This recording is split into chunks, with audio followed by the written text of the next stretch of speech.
Everyone, welcome to the Final Picture Show podcast. We are in the month of November. Yeah, we made it through another month of the apocalypse. We did it. one more scratch on the wall. Yeah. Well, talking about Mad God tonight. Hell of a movie. This is my second time watching this. I think it was your first, right? My first time hearing about it and watching it. No, nice. Well, when we get into the background, we got some interesting stuff to go over then. Well, before we get there, I guess, Sign of the Apocalypse, anything happen this week? Actually, some things, well, I don't know. I'm not going to say how I feel about this one way or the other, but there was another famous loss. Oh, Dick Cheney. Yeah, former vice president. The man who mistakes humans for quails. Yes, I'm familiar with the man himself. Yes. I know his work. I'm familiar with Dick's work. Yes, me and Dick go way back. Yeah. I woke up to seeing Dick Cheney die too, and I was like, oh, well, damn. Crazy. Well, yeah, well, that's a thing. I mean, now he can't do any more awful things. Anyway. Yeah, well...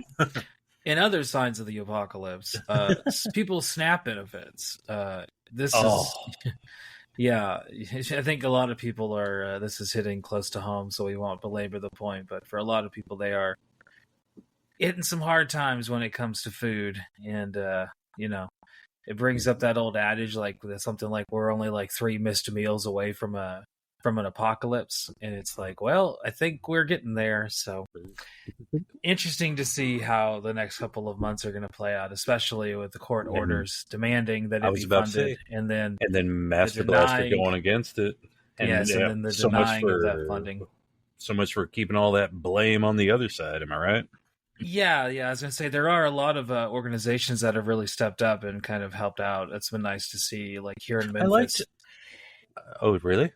Yeah. Go ahead. What were you gonna say? Oh, well, I was gonna say I liked seeing what Billie Eilish did.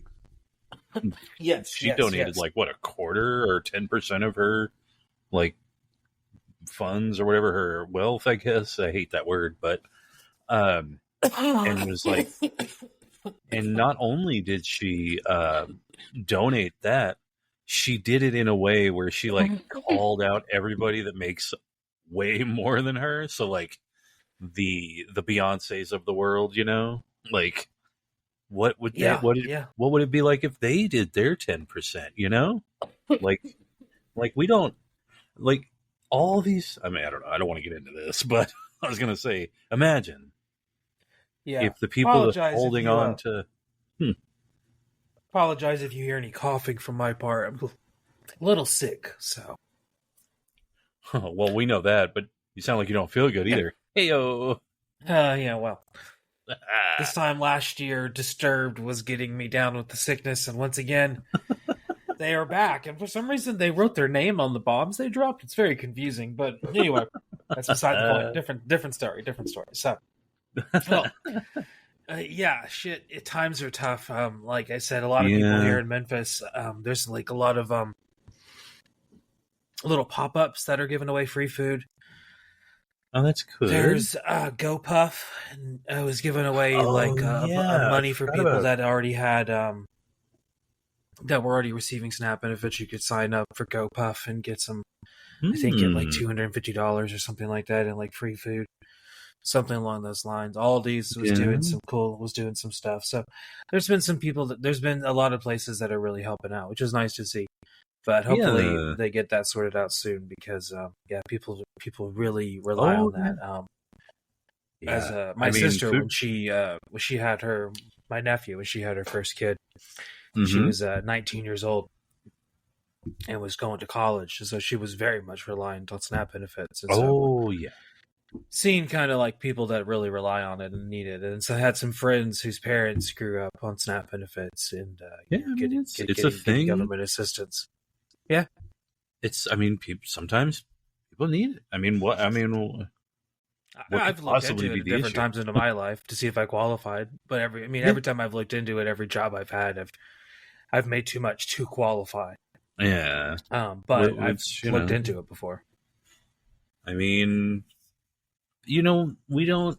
Everybody always has this weird libertarian idea that we just get through it on our own. It's like, no, you don't. You don't do shit on your own. We all have to help each other out. Yeah. Like, yeah. It's that old thing. It takes a village. It really does. It really Yeah. does. I mean, nobody gets anywhere on their own. So that needs to stop. People need to stop thinking that. I mean, indeed, indubitably, I concur. You ready to get into this movie tonight? I am. All right, let's do the intro thingy. Well,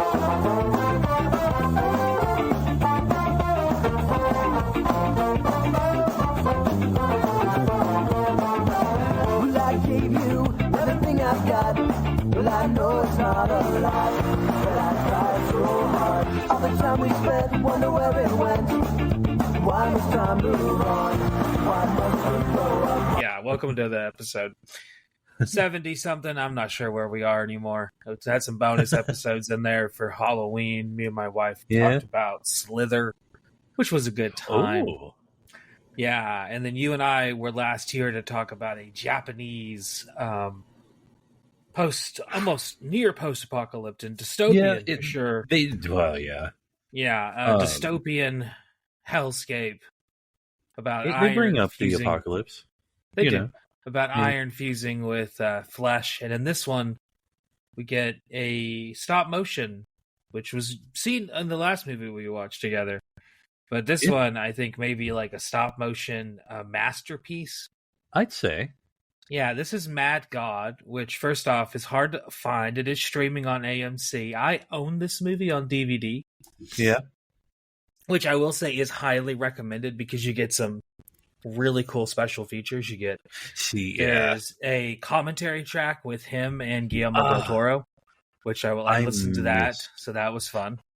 That's one thing I miss that I've just, now that I'm like doing like just streaming stuff only, basically, I miss commentary, dude. Like this one has that commentary track plus a secondary commentary track of just the cast and crew. Ooh. So you get director and producer Guillermo del Toro plus Phil Tippett, and then you get a second commentary track, which is actually pretty fun as well. And then you get an interview with the creator, and then you get like an interview where he talks about his influences, which are the interview there is pretty funny because at some point he just keeps adding on more and more and more, and then like the interview keeps stopping and then it'll restart again. So it'll just keep being like, also this thing. Also this thing. Also this thing. Well, yeah. Oh, God, if I had to name my inspirations for anything, I'd never stop. Like, especially something like this. Well, yeah. Because one of his biggest influences that he mentions in that interview is art history. Is that like he never took a filmmaking class, but he took a lot of art history classes. And so that's how he approaches his filmmaking lens. Is through the perspective of like this picture as a piece of art unto itself. So like how can we navigate things within this frame, and then doing that frame by frame by frame by frame. So it's like kind of like that's his mentality, is very much looking at it like it is a picture replicated endlessly over and over and over again. So, kind of, you can get some of his influences there in this nightmarish movie, which is interesting. So, writer and director are the same guy, Phil Tippett, who is not particularly known for being a director, more known for stop motion animation, and he is very well known for that. His career is long and plentiful. We can say that he's won and been nominated for many, many Oscars. Oh yeah. I'm familiar with him. So yeah. I mean, I think if you just want to like most people's mental Rolodex of films they've watched, starting with like something like Star Wars, right? The chess scene. Oh yeah, that he did that. Awesome. And then in Empire Strikes Back, the fight scene with what is it? Oh, the Rancor. Yes, the Rancor. Yes, that. And then in Jedi, the Oh, maybe that was the Rancor scene. Wait. Oh God, which one? We're getting our the Star Wars Rancor. confused. Yeah, the Rancor's The Rancor was in Jedi. Yeah. And in Empire, he did. What did he do in Empire? He did something in Empire. I want to say maybe the part where. Shit. I want to say the Battle of Hoth. He did some of the miniatures there. Oh, that makes that would he make might have sense. done some of the miniature work there. That'd be my guess in the Battle of Hoth. Anyway, so his career goes back to like doing shit like in your friend's garage and like and filming movies like that. Going up to kind of kind of the thing he became really well known for beyond Star Wars is Jurassic Park was a big one. Jurassic Park, that's the one I keep thinking of. Yeah. Jurassic Park was his big one.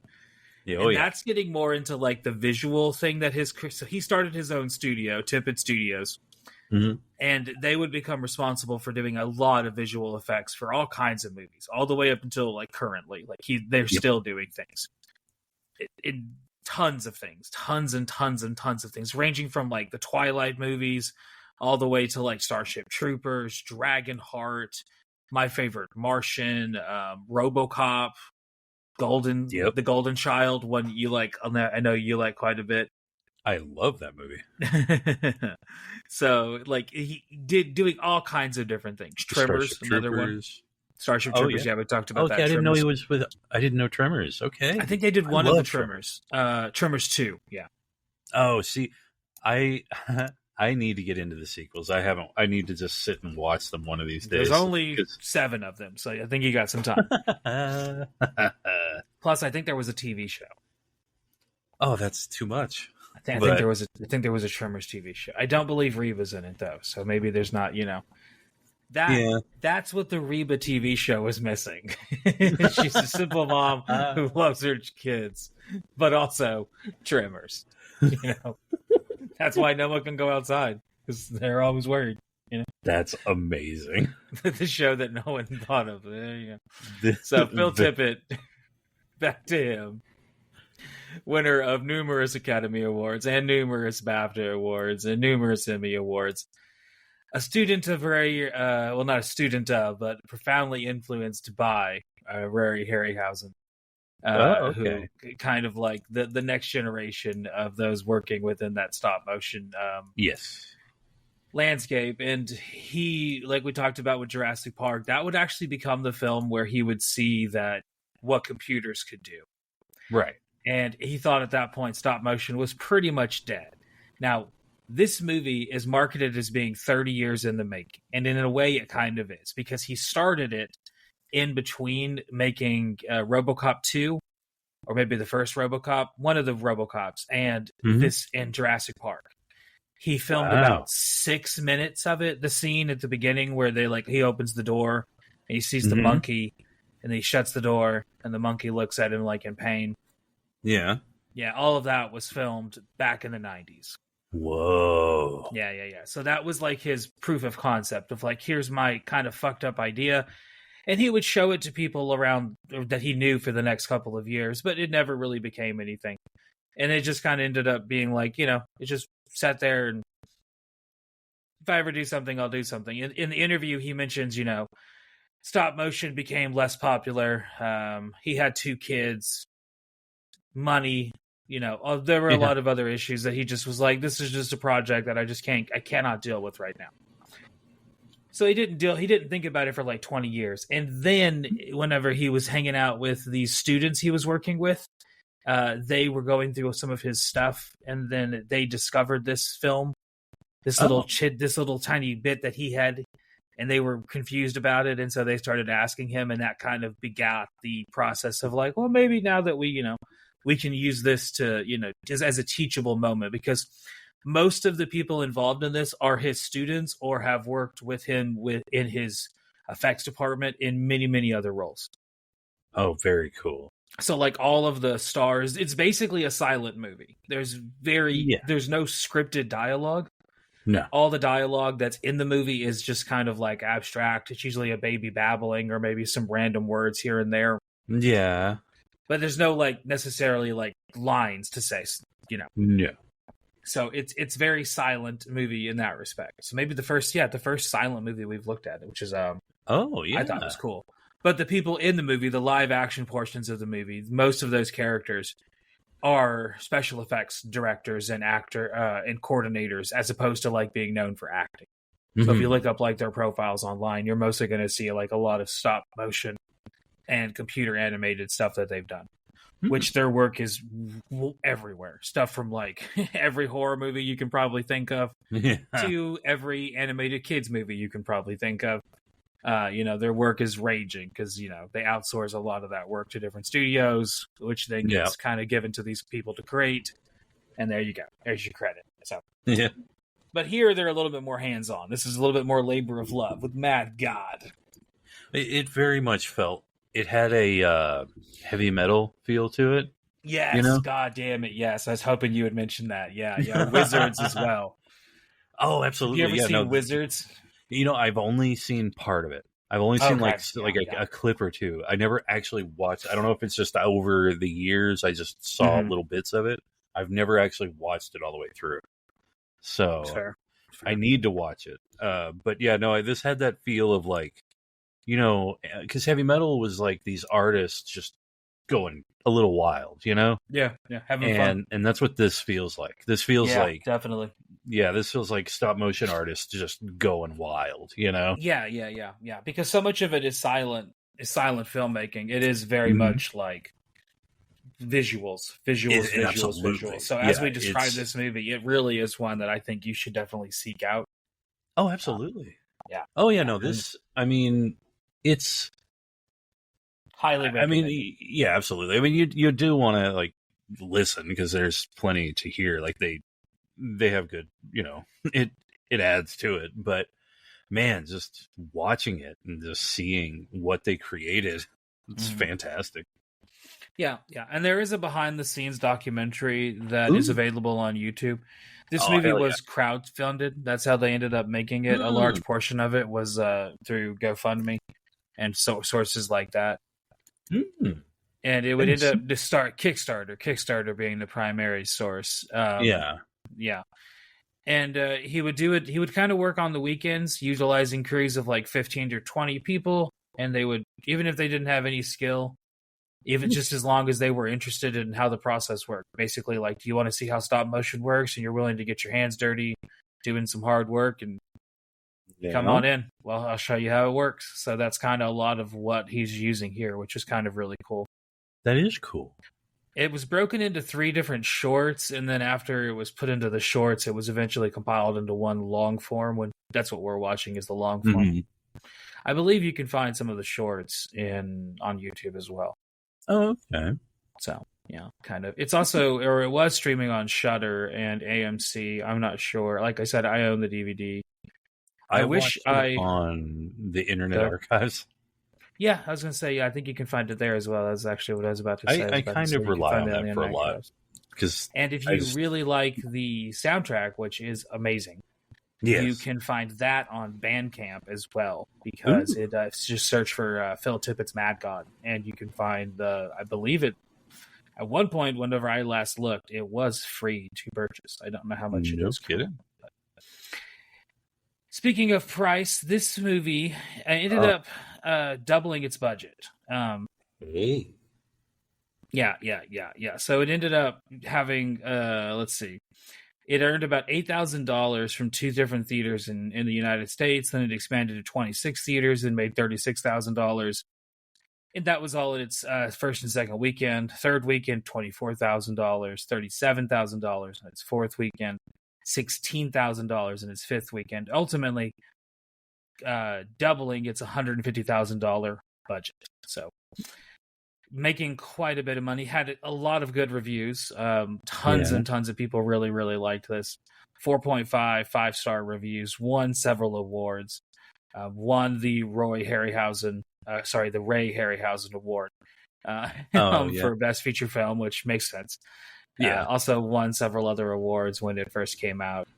and was nominated for even more awards that it unfortunately lost a lot of, especially Fangoria. I don't know how it lost the Fangoria award, but hey, yeah, really, what was maybe it something else. There's been a lot of good horror movies that have come out recently. That's a good point. And I think this would get lumped into that category. Its user reviews on IMDb, at least, are not as high. I think some people find it a little bit challenging with its kind of abstract plot. But I really enjoyed this. I thought this was a really wonderful movie. Well, to me, I mean, I watched it kind of, like you were saying, or, I kind of thought of it as like a heavy metal type thing. I watched it with that lens, like I was like, I've seen something like this before. Oh, I know what I'm doing, Yeah, right. So. Yeah, I really like this. Was to me was like it was refreshing to watch. Just because it was like very different than anything else we've watched. Mm-hmm. Like we've watched a lot of post-apocalyptic movies now, and this one is just very its own thing. Oh yeah, no, this there's not really a whole lot else like this, at least that we've seen so far. Well, I mean, there are things that have made me feel like, oh, this is very like, the despair, the end, all of that. But this, it's very, it's like almost you can feel it, like you can reach out and touch it. Oh yeah, and it's like this is the end, Yeah, so I would definitely think so. Yeah, for sure. Oh yeah. So this movie, let's get into the Travis trivia, I guess, before we get into the plot here. Oh yeah. Moving through fast, another one of those ones where most of the writer and director are the same guy, and like the cast is mostly people that have done a lot of special effects work. So not a lot to talk about there. The only real actor in it is a man by the name of Alex Koch, who is mostly also known for like behind the scenes stuff more than anything else. Yeah. But he has done a lot of things as well. He was in like Repo Man, Sid and Nancy, some stuff like that. Oh, okay. Then I know. That. Yeah, I recognized him. Yeah. Speaking of stuff like that, the popular songs when this movie finally came out on June 16th, 2022. Oh Lord. Were some fairly common things that we've talked about before. So we have Post Malone once again, that little bastard. He's there once again. The now country boy. Yes, the now country boy. I believe this is when he was like in his like I'm still like into pop music, because this is his song. Yeah. I Like You, a Happier Song is the name of it, featuring Doja Cat. Oh, okay. So he was There you go. There was still money in the pop scene. There was still money in the pop scene. Yes. These are two Bad Bunny songs. Were in the top 10 at the time in the world. So, hey, he's doing the Super Bowl this year. So it's popular. I was going to say, a couple years ago as well. The guy that's popular is still popular. Good to know. I got it. Yeah. A lot of that. Lizzo, Harry Styles, Jack Harlow, Drake, all of these people that are still popular in 2025. Guess what? 2022, they were still popular then. The only one that stands out amongst this list is the one that you can tell that this was a very specific time. And Stranger Things had obviously just come out, because it is a song from the 80s. Kate Bush, yes. Running Up That Hill is somehow in the top chart just randomly, which just stands out like a sore thumb, because you're like, wait a minute. Yeah, that crazy. One doesn't fit. Right? It's crazy that did that. Like that revived a song. And it was like, it's a good song. And for me personally, the Kate Bush song I always had on my playlist and stuff was, oh God, what was it? Women's Work, I think, is the name of the song. I like that song a lot. Yeah. So that's a lot of the one. Kate Bush songs. Kate Bush is awesome. So yeah, Kate Bush is great. Yeah. Kate Bush is great. Yes. Well, that's where we will take our break and come back in just a moment to talk to y'all about the plot of Mad God and our feelings about this hellish movie. See you in just a second. We'll take a drink. Yeah, next week, y'all, we will be back to talk about another post-apocalyptic movie. This is another one from Australia. Oh, there you go. Another Australian movie. This one from 1989. An independently made science fiction film directed by a Greek man who we will talk about a couple more times in our journeys. This is an interesting film. I'll say that. It's called Spirits of the Air, Gremlins of the Clouds. See y'all next week. It's a hell of a title. That is a hell of a title, yes. Well, welcome back. Let's get into the plot of Mad God, whatever plot you can piece together. I lost the plot a few times, but Yeah. Sometimes it's very easy to with this movie. The visuals are so like evocative and offsetting, and if you're I'm a easily lover, distracted. yeah. Well, also if you just love stop motion, you're kind of constantly wrapped around your head of like, how are they doing that? Oh, absolutely. Like, how is that done in scene? Like, it's just a lot of that. It's very, very, very fucking. Yeah, I will say this is a movie. It didn't really. I didn't immerse in this movie much, but I'm okay with that, because I was watching it a different way. I was watching a spectacle. I was watching an art form, Oh yeah, definitely. It was something else. It wasn't like a traditional movie where you just tune, like you just sort of zone out and you're just in the movie, This was a little different. This was this is completely different. This was like watching an art exhibit or something, Yeah. First off, the music to go along with the art is amazing. Dan Wool is the music director here. Not only just like crazy good music, but also like the sound design. Like the noises things make to go along with them is equally like hellish. The fact that some of the most intense and insane looking puppets or whatever you call them here come along with like babies crying and making hellish noises. I'll be honest with you. Babble speak. Yeah. Terrifying. I was fine with like the baby babbling stuff and all that and like the babbling speaking and everything.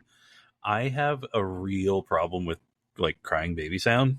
A lot of that. So I had to mute a bunch of it. I understand. Yeah. I could understand that. Yeah. Grew up with a lot. Yeah. Well, I mean, I say grew up with, have dealt with a lot of crying baby in the past, 20 some odd years. So it's, Yeah, I think you can kind of think of this movie in like three halves. So like the first half is you get introduced to this assassin character who is this guy who's wearing like a almost like a diving gas mask. It's a jacket as he descends via this descending, and what's diving crazy, bell, I guess.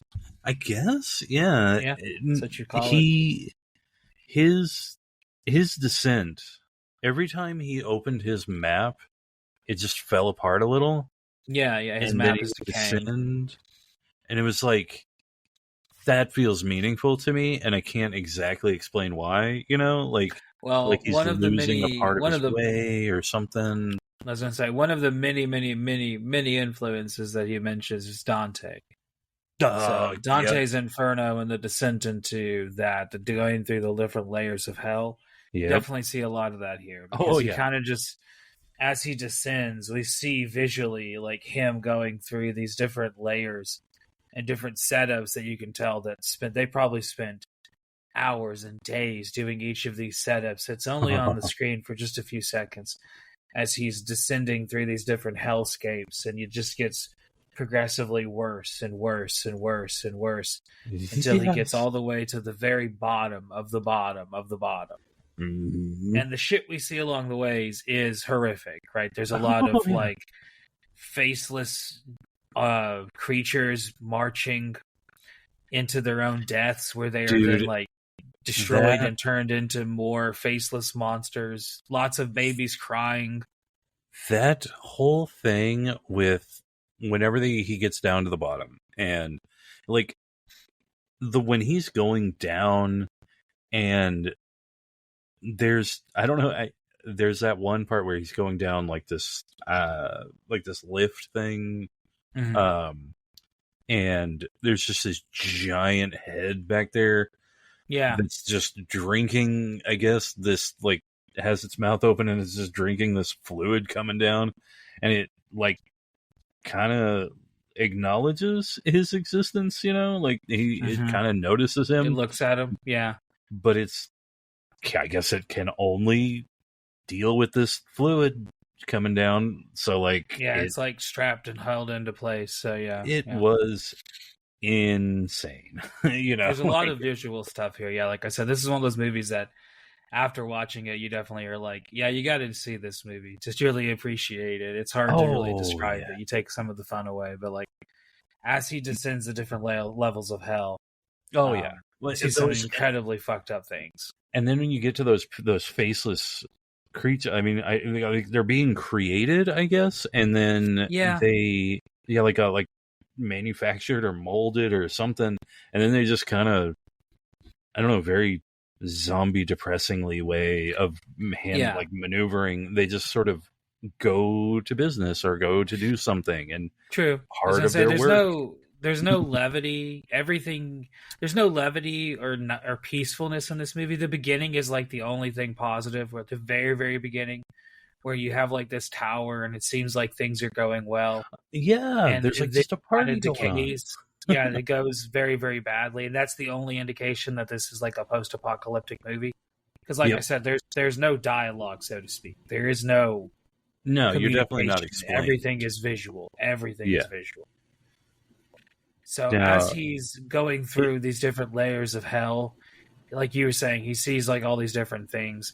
He gets all the way to the bottom, and with him, he has this map that you were mentioning, like you said, is decaying. Every time he yeah, looks at it to see where he's supposed to go next, it starts to fall apart, yeah. which obviously seems very symbolic of something, It of seems what I like, do not know, but it's well, symbolic of yeah. something. I think it's something like the further he went down, the more decayed the map. Like each step, he lost more of the map, like more of the world. Yeah, that makes Like sense. more of his way, more of like it. I like It that. was, I like that reading. that's how it felt to me. Like whenever he like that, Yeah. and I kind of caught that the first time it happened. I was like, huh. And then because it like happened immediately after, or he would look at the map, it would fall apart, he would go down. Then the next Yeah. time it happened, he was a little smaller, and it would fall apart, and he would go down further. And I was like, oh, that's it. To me, it's just like, I don't know, it's like madness or something. It's like, Hmm. it's something, you know, Yeah. Yeah. like he's losing Beyond something. the beyond the map, he also has a suitcase that has a time bomb inside of it. Yeah. And we see that he's one of many that have gone and failed before. Especially Yes. the second time through, you see a lot more of the suitcases that have been placed but never Hmm. set off, because he sets the time bomb down in its location and gets ready to set it off. But he doesn't notice there's a monster behind him, which attacks him and drags him away, which Yeah. leads the ticking hand to go back and forth, and time Oh, never that really completes its circuit. And the whole that bouncing was, back and forth of time is something we'll see again later in the movie. yeah. It's like a visual motif that we kind of will return to. So that's like the Yeah. first half of the movie, because that's like the first assassin that we see. And then I Like, think the second half would be like whenever you see the live action part where the nurse and the doctor begin to dissect the assassin and go through everything that inside of him that is a before they wild find the scene. little, yeah, that's a wild scene. Yeah. So basically they cut him open, and it's like this open auditorium in front of a mass of spectators. Yeah. And as they're going through him, they go through like all of his chest cavity, very very gory, and they Oh just yeah. keep throwing out everything, and it's like a mixture of like jewelry and gold and papers and just random things, until eventually they find this wailing little larva creature thingy, Yeah. which I don't even know what the hell you would call it, just like something out of like your nightmares. Yeah. And I then the nurse takes that away, as we then the doctor like drills a hole into his head, and then we yes. get to see like the television through his brain. Right. Oh man, because he kind of goes. I don't know. Like, is it like a flashback? What is that? I don't know what that was. I'm not, so I don't know if it's supposed to be a flashback or if this is like another assassin, Yeah. because you see that there's a lot of these guys. It's not just one. Like there's a bunch of them. Right. And then the second assassin, or maybe it's the first assassin with the flashback. I'm not sure. Right. He goes back down the same hole with the diving bell, except now this time he has a motorcycle and a Jeep, Yes. and he ends up in a completely different part. So this is why I thought it was a second assassin, because he That's ends up in a and I was completely thinking second different section. assassin. I kind of got a little confused. I was like, wait, did I Same. miss something? Like, I kind of backed it up a little bit. And I was like, no, I don't think I missed anything. So yeah, I kind of am going with the idea that this is a different person or creature, So or he's whatever like they are. driving through, whatever. He's driving through like a war zone, which made me immediately think like we need like a stop motion World War One movie. This really that would does. be cool. That's what that felt like. It felt it feels like a World War One movie. Yes. It's very intense as he's like going through this war zone where things are just blowing up everywhere. Yeah. And then eventually he gets to the location he's going to, and this is where you see that there's a bunch of other bombs that are around the same area that have also failed to go off. So you could kind of get the implication that this is something that has been an assignment that others have been sent on before. Yeah. And have failed. Oof. Like, so that's kind of the second half of the movie.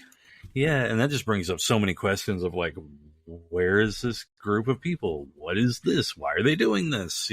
This movie does like this. So far into the movie, at this part, you get a lot of like, I don't exactly know what's going on, but this movie does a great job of world building without saying any words. Yeah. Just whatever the hell is going on, I want to know more about this world. Yes. I would love for there to be a follow-up that kind of further explores this whole setup that has been explained here, because there's just so like just so many questions that you have. Like, how did this happen? Where are we? What led up to this? Like, how long has it been since this? Like, there's just a lot of things that are a lot of good questions that you could have from this movie. Right? Yeah. So we go back to the nurse, and she now has the little baby and is giving him to this floating, just like witch doctor thing. Like he's got like a plague doctor mask on. The plague doctor mask, yeah. Yeah, but he's like floating and has like tendrils, almost like a child's like mobile like thing where it's got like little things dangling from his head. Oh yeah. Yeah, as he carries the baby, baby does a lot of crying. This is where you get lots of crying. Oh, this is where I was like kind of had to mute a lot. Yeah. So then the alchemist goes through more amazingly done stop motion sets. Like, holy shit. The part where the bricks separate as he's walking and then close behind him again. Yes. I could imagine the timing of that was very difficult. Oh, I imagine. And it probably took a long time. Oh yeah. That's the other thing is like when you watch some of the interviews on the DVD is they interview his daughter, who also worked on this. Oh, and she mentions like basically like how her dad loves to get his hands like just into these things.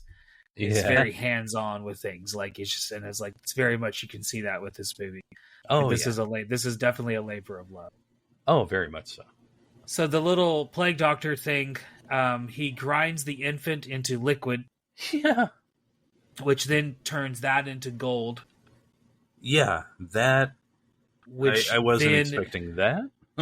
Yeah, which this is like the third half of the movie, the end of it, basically. Which they then use the gold to put into the, like, I guess the God engine? Yeah. Which restarts the same process of civilization and destruction.